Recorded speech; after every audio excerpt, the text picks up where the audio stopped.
सरफराज तुम ठीक तो हो? सरफराज तुम? It's all right, colonel. Sarfaraz मेरी बात सुनो। मुझे आपकी बात सुनो सरफराज। मुझे आपकी बात नहीं सुननी है। सुनना पड़ेगा तुम्हें, सुनना पड़ेगा। तुम क्या समझते हो कि मैं पागल हूं जो ऐसे ही किसी पर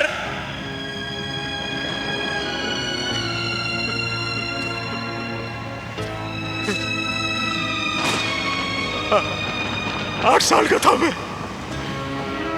1947 के राइट्स में हमारा मोहल्ला चारों तरफ से घेर लिया गया था।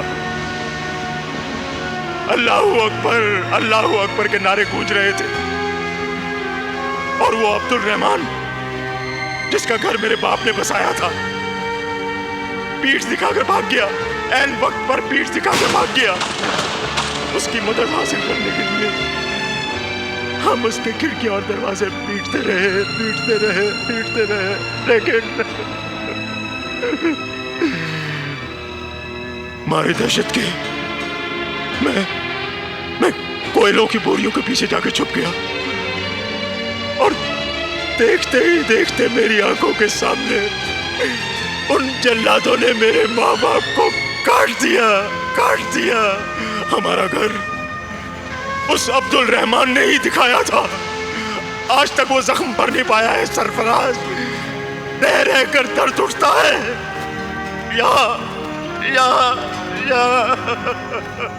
कर्नल पुरी, आपको वो जख्म मैंने तो नहीं दिए हैं। लेकिन था तो वो तुम्हारी ही कौम का। मेरी कौम? मेरी कौम क्या है? मेरी कौम? और क्या हक है आपको बार बार मेरी कौम की तरफ उंगली उठाने का? फख्र है मुझे इस बात का कि मैं भी आप ही की तरह इसी मिट्टी से उपजा हूं। और फख्र है मुझे इस बात का कि मेरे बाप दादा इसी मिट्टी में दफन है। फख्र है मुझे अपनी कौम पर।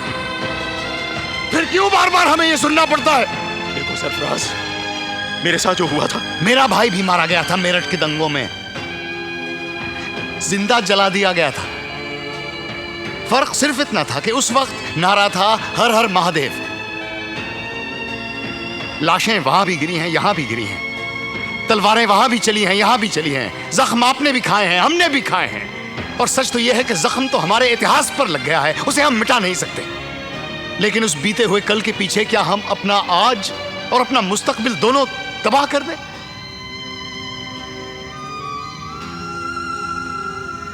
आप गुरुंग की तारीफ करते हैं कि वो कैंसर जैसी बीमारी से लड़ रहा है, लेकिन सच तो यह है कि कैंसर से ज्यादा खौफनाक बीमारी तो आपकी रगों में दौड़ रही है।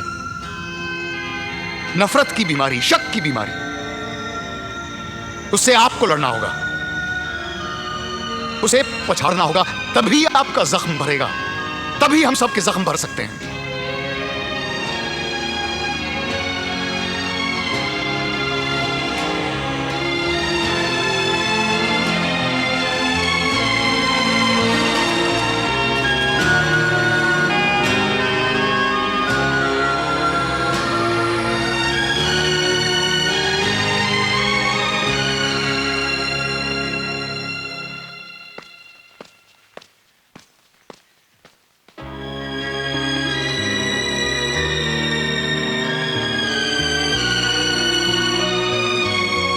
मेरी बात नहीं सरफराज, मैंने जिंदगी को पहाड़ की शक्ल में देखा है, जिस पे मैं अकेला बिना सहारे चढ़ जाया करता हूं।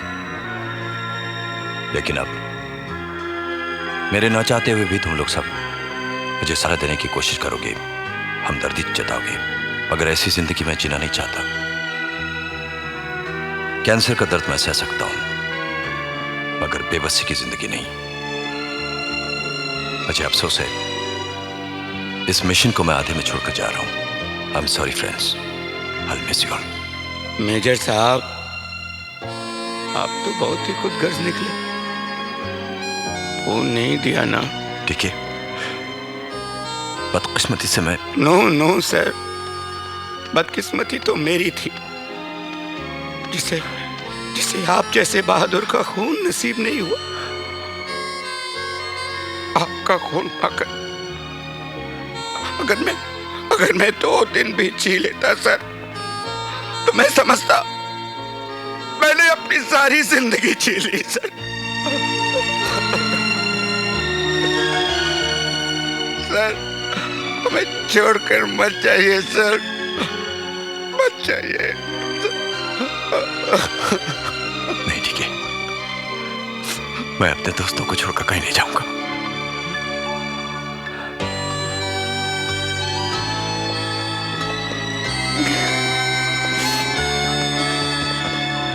Thank you.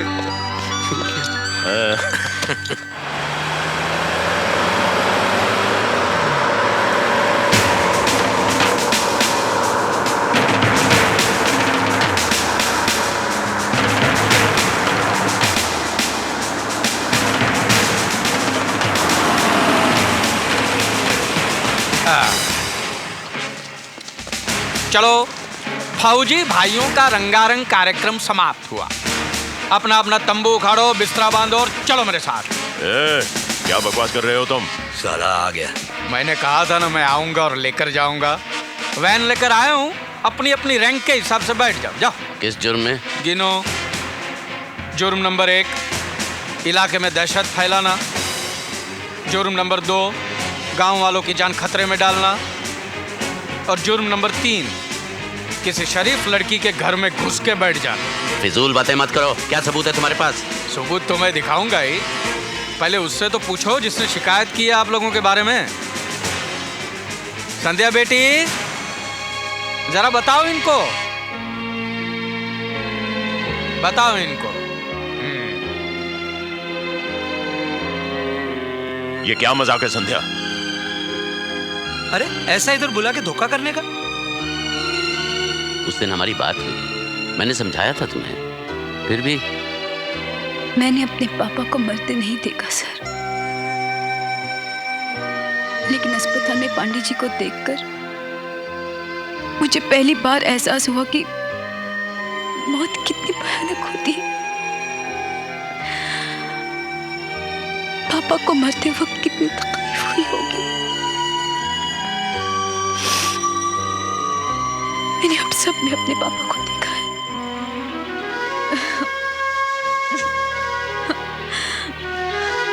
मैं किसी को भी मरते हुए देख नहीं सकती, नहीं देख सकती मैं किसी को भी मरते। इसलिए मैंने मैजिस्ट्रेट साहब को चिट्ठी लिखी कि आप लोगों को यहां से शहर ले जाए। आई am sorry sir, I am sorry. चलो चलो चलो भाई, मुलाकात का वक्त पूरा हो गया, चलो। अरे जाना कहाँ है हमें? मैजिस्ट्रेट साहब के पास।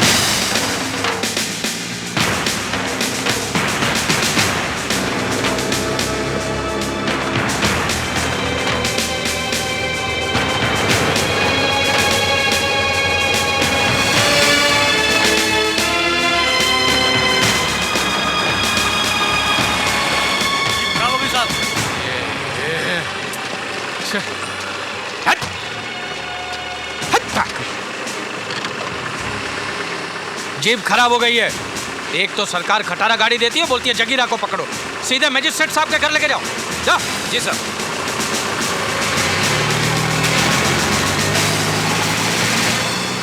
संध्या बीवी, डीएम साहब के यहाँ से कोई मिलने आए हैं? मैजिस्ट्रेट साहब के ऑफिस से आया हूँ फौजियों को लेने। कहाँ है फौजी?